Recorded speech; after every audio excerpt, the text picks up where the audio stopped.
Okay mga kamarks, mga kaibigan, welcome back to another content. I-clear lang muna natin ha, hindi pa kasi kilala kung sino tong Tolonggisman na to na nanonood ng sabong habang nagbobotohan kung sino yung susunod na speaker.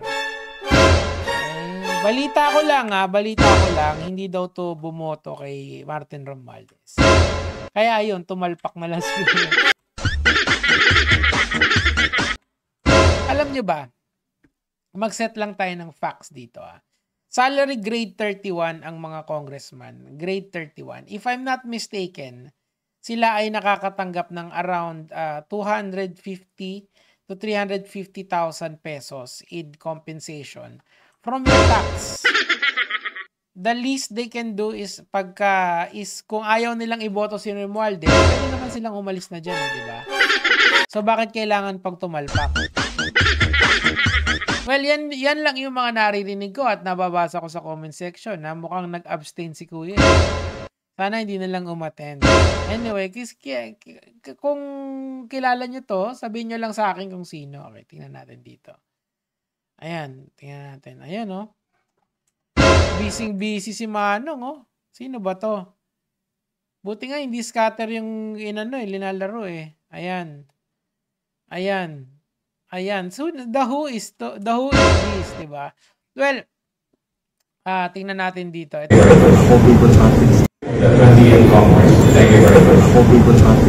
Habang tumatalpak, habang bumoboto ang karamihan ng congressman, tumatalpak. Pero pag-usapan po muna natin yung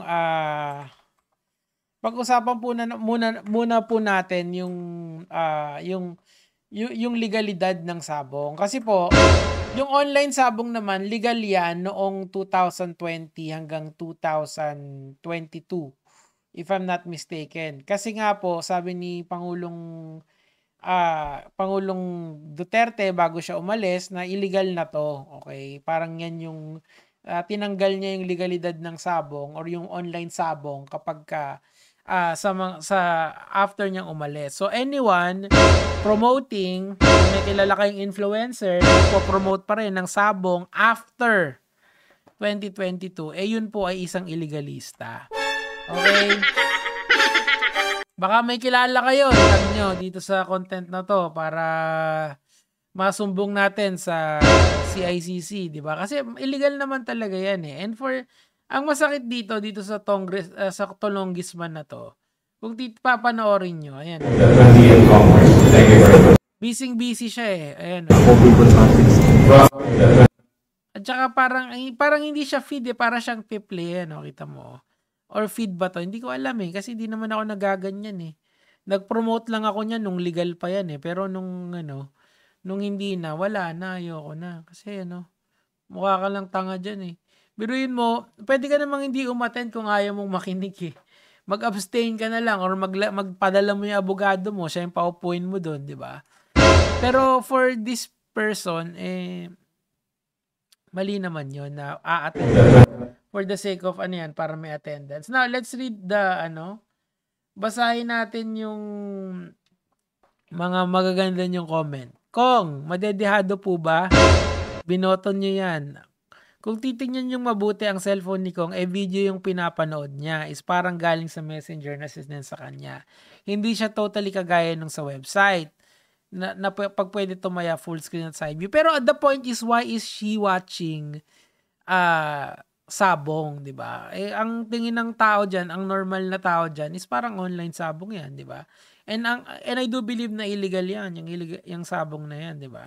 Hindi ko po pinagtatanggol, bumase lang ako sa nakita ko. Siguro may lumaban yung manok niya. At saka bawal kasing magsugal ang mga government official.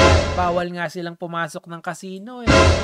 'Di ba? Tapos siya nanonood ng mali naman 'yon, 'di ba?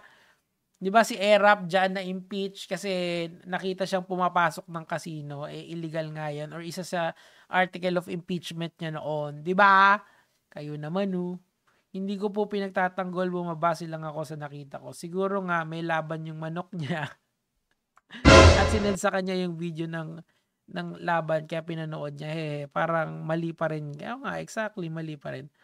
Murag si Barber. Sino ba si Barber? Sino bang Barber yan? Baka barbero. Respect man sana wag magsuot ng barong while playing online sabong during official work hours. O, kita mo, magkaiba na agad sila ng opinion ni Sam Patricia at saka ni Dan Serrano. Mas pinaniniwalaan ko si Sam Patricia. Palagay ko online sabong din yan. Pero I could be wrong. Ito, tingnan nyo. Kasasabi ko lang kanina, di ba? Salary grade 31. Ang laki pala. Almost 300 to 330,000 pesos pala to. Work ethic, samantalang yung minimum wage earner, todo kayod, wala pa rin. Tumakbo para maupo din at maglingkod, di ba? Sabi ni Rowell Extacio Talens, silihiti mong Crocs. Nakakahiya ka, congressman ka pa naman, sabi ni Art Garcia, di ba? Correct. Pwede naman kasing mamaya yan eh. Now, sino siya? Taong bayan no Hasra no. Actually, agree ako dito kay May Lumen Bernardo. Hindi ko alam. Hindi ko alam kung kaninong panig yan. Pero ang rinig-rinig ko. Sa akin na lang yan. Anyway, mga Lods, sana bumoto tayo ng tama sa susunod. Ito, buti walang Kristo dyan. Online nga eh. New standard of Sabongeros. Sabongeros in Barong. O, di ba? Ito yung unmissing, UN missing sabongero. Kasi kitang-kita mo, naglalaro eh. Biruin mo, nagtatrabaho habang naglalaro. 'Di ba? Talpak, malay tayo magtalpak. Sa ibang website naman tayo tumingin ha. Ay. Ito, only in the Philippines. Wag mong antayin kong na ibandera pangalan mo. Mas maigi siguro ay mag-resign ka na. Correct, that's my point. Pero knowing dito sa Pilipinas, he's playing scatter. Hindi ko knowing dito sa Pilipinas, mga Lods, ito ang real talk talaga dyan. Teka, nawala ako. Ayun, ang real talk dyan, kung sino man yan, yung congressman, yan Tolongis man na yan, hindi yan magre-resign. Kasi, hindi naman talaga napaparusahan ang mga, walang accountability dito sa ating bansa. Kung meron man, mahirap silang panagutin, di ba?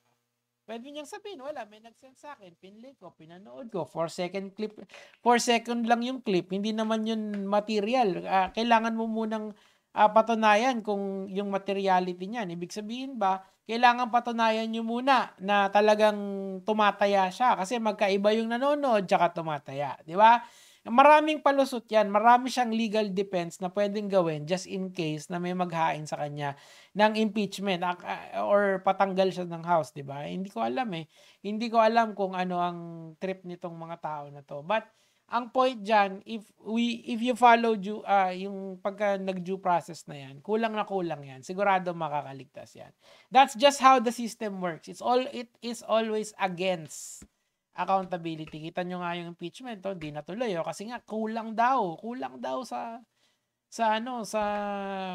steps na ginawa ng House na wala naman doon nung simula. Ay, malay ko ba, hindi naman ako abogado.